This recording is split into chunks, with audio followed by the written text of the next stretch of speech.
Morning students, ધોરણ 7 વિષય સામાજિક વિજ્ઞાન પાઠ 8 18મી સદીના રાજકીય શાસકો। આપણે આ પાઠમાં 18મી સદીમાં કેટલા રાજકીય શાસકો થઈ ગયા તેના વિશે જોવાનું છે। ઈસવીસન ભારતમાં 18મી સદીમાં અનેક રાજકીય ઉથલપાથલવાળી હતી, બરાબર। ઈસવીસન ભારત ચાલતું હતું ઈસવીસન ત્યારે 18મી સદી છે એ અનેક રાજકીય ઉથલપાથલવાળી હતી અને 1707માં ઔરંગઝેબના મૃત્યુ પછી ભારત નાના રાજ્યમાં વેચાઈ ગયું, બરાબર।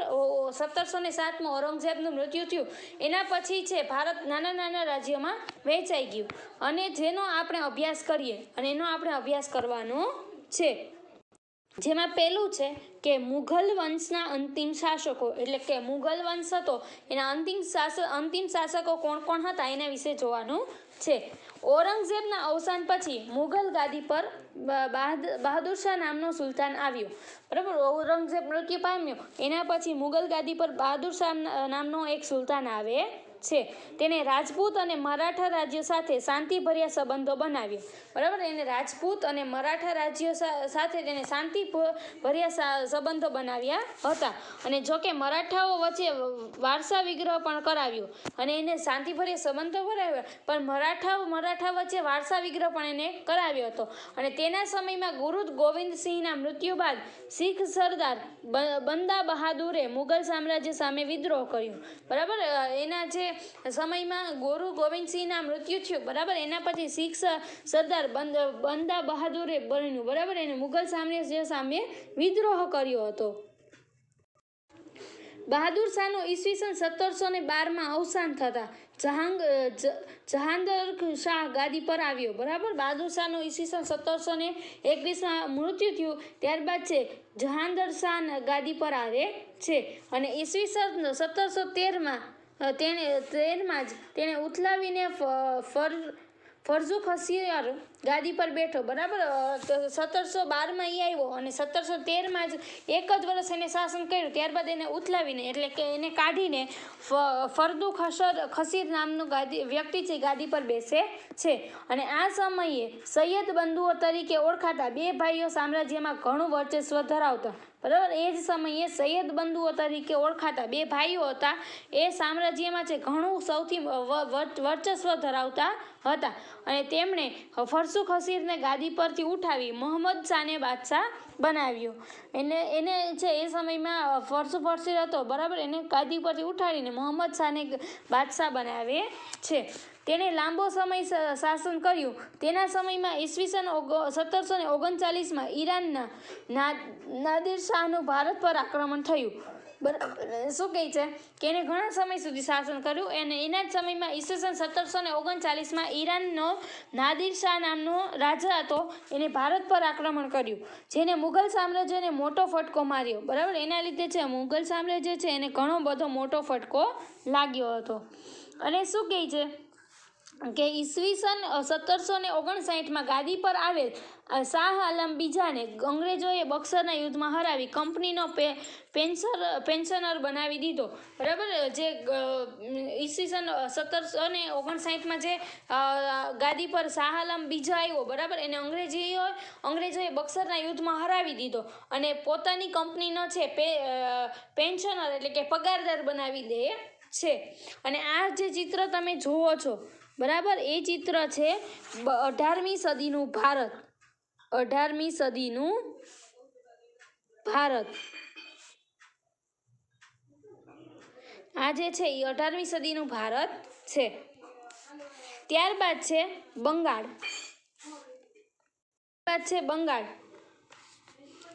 મુર્શિદ કુલી ખાં અને અલીવર્દી ખાંએ બંગાળમાં સ્વતંત્ર રાજ્યની સ્થાપના કરી, બરાબર। મુર્શિદ કુલી ખાં અને અલીવર્દી ખાં નામના બે વ્યક્તિ છે અને બંગાળમાં સ્વતંત્ર રાજ્યની સ્થાપના કરી અને ઈસવીસન 1757માં સિરાજ ઉદ્દૌલા બંગાળનો નવાબ બન્યો। ઈસવીસન 1757માં છે સિરાજ ઉદ્દૌલા નામનો જે વ્યક્તિ છે, બરાબર, એ બંગાળનો નવાબ બને છે।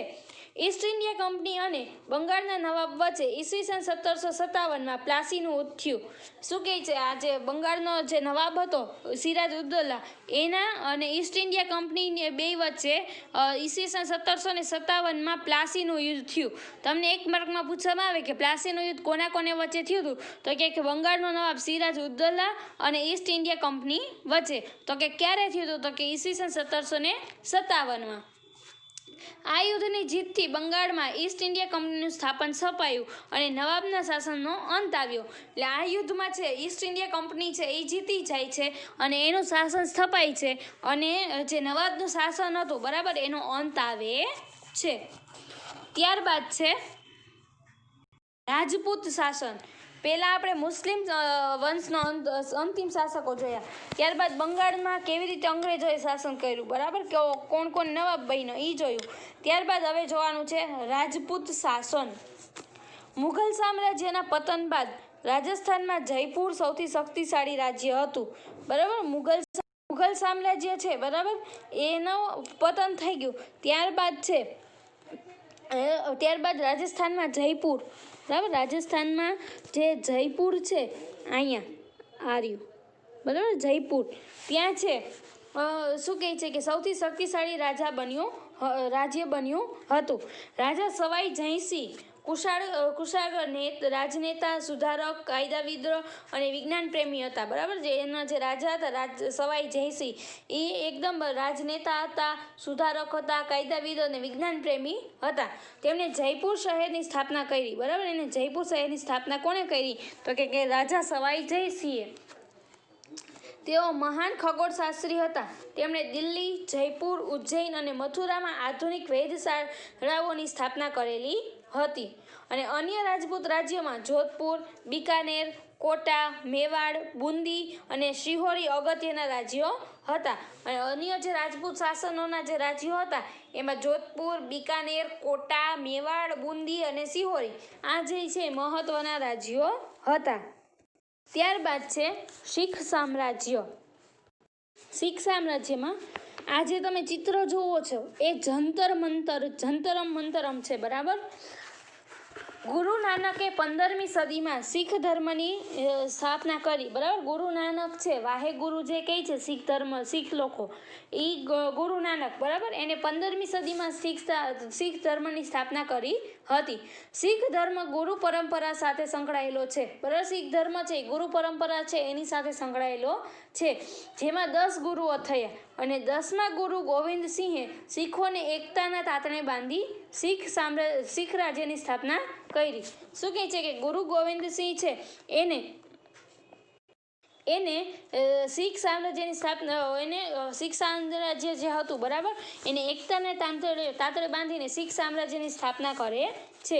અને ગુરુ ગોવિંદ સિંહ પછી બંદા બહાદુરે મુઘલ સામ્રાજ્ય વિરુદ્ધ ભયંકર વિદ્રોહ કર્યો બરાબર. ગુરુ ગોવિંદ સિંહ ગયા પછી એના પછી બંદા બહાદુર આવ્યા, એને મુઘલ સામ્રાજ્ય છે એના સામે એની વિરુદ્ધ છે ભયંકર વિદ્રોહ કર્યો, એનો વિરોધ કર્યો.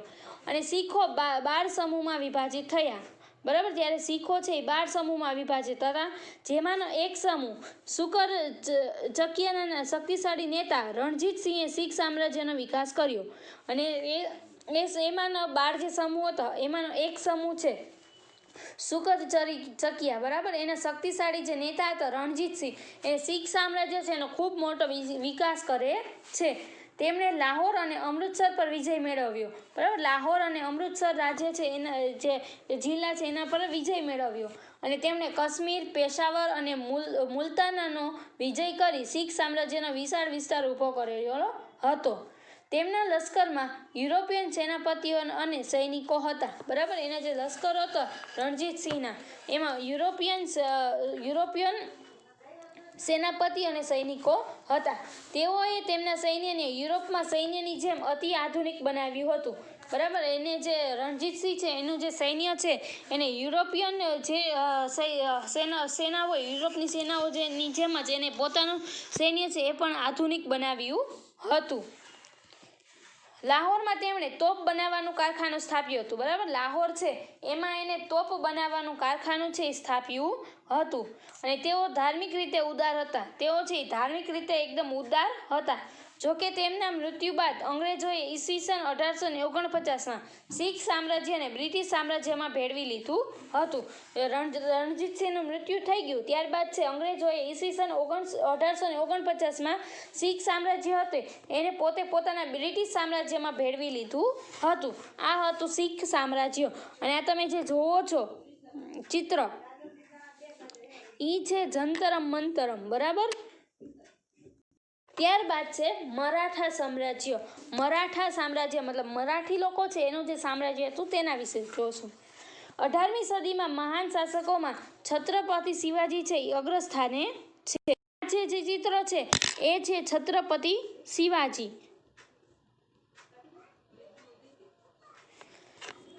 શું કહે છે કે છત્રપતિ 17મી સદીના જે મહાન શાસકોમાં છત્રપતિ શિવાજી છે એ અગ્રસ્થાને છે.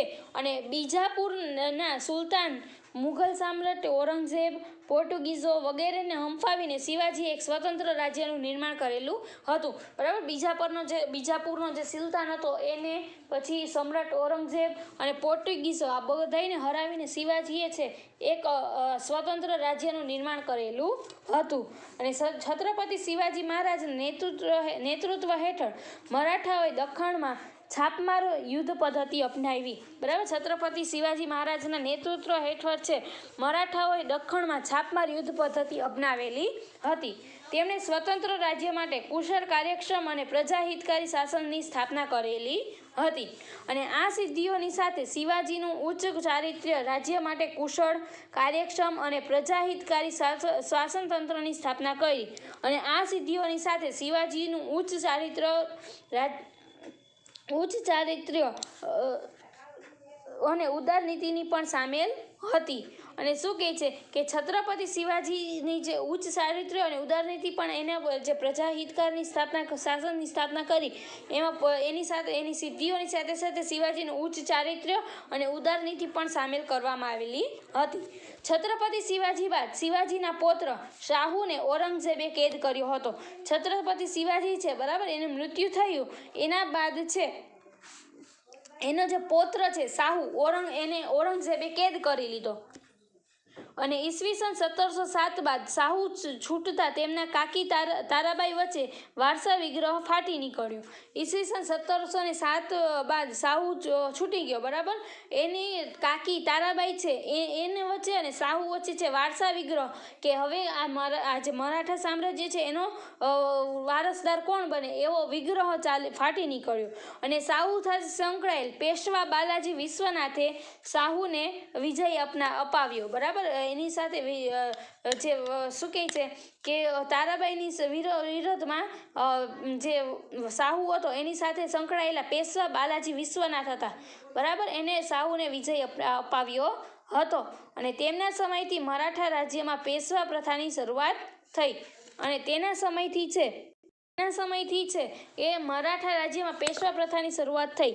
અને આ જે વ્યક્તિનો તમે ફોટો જોવો છે એ બાલાજી વિશ્વનાથ છે, બરાબર. બાલાજી વિશ્વનાથ.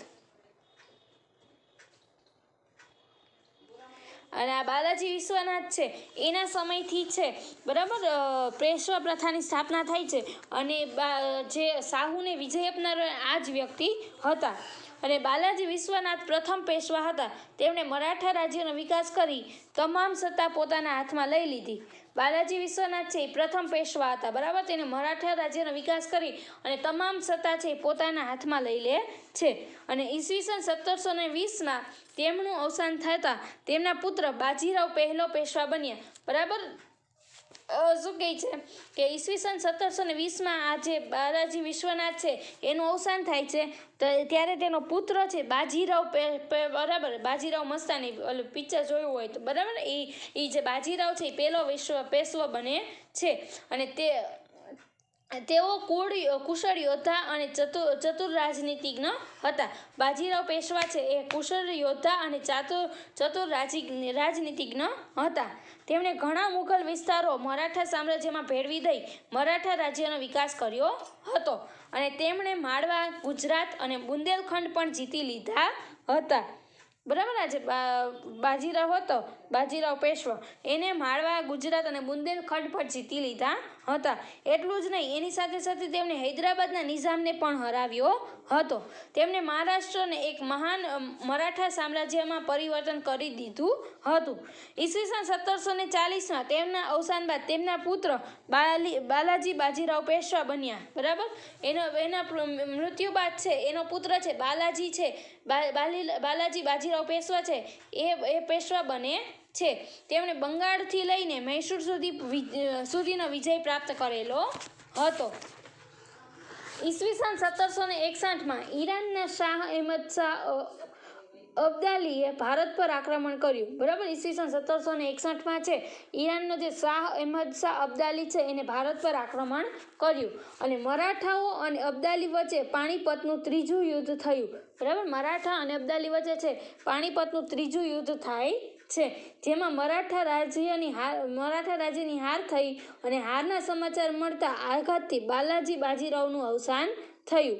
બરાબર, આવો એને યુદ્ધ હારનો સમાચાર મળ્યો એના લીધે છે એના આઘાતથી એનું મૃત્યુ થાય છે અને આ યુદ્ધે મરાઠાઓને નિર્બળ બનાવ્યા હતા અને પરિણામે ભારતમાં બ્રિટિશ સત્તાનો ઉદય થયો હતો. આ હતો આપણો પાઠ 8, 18મી સદીના રાજકીય શાસકો. હવે આપણે નેક્સ્ટ લેક્ચરમાં મળશું.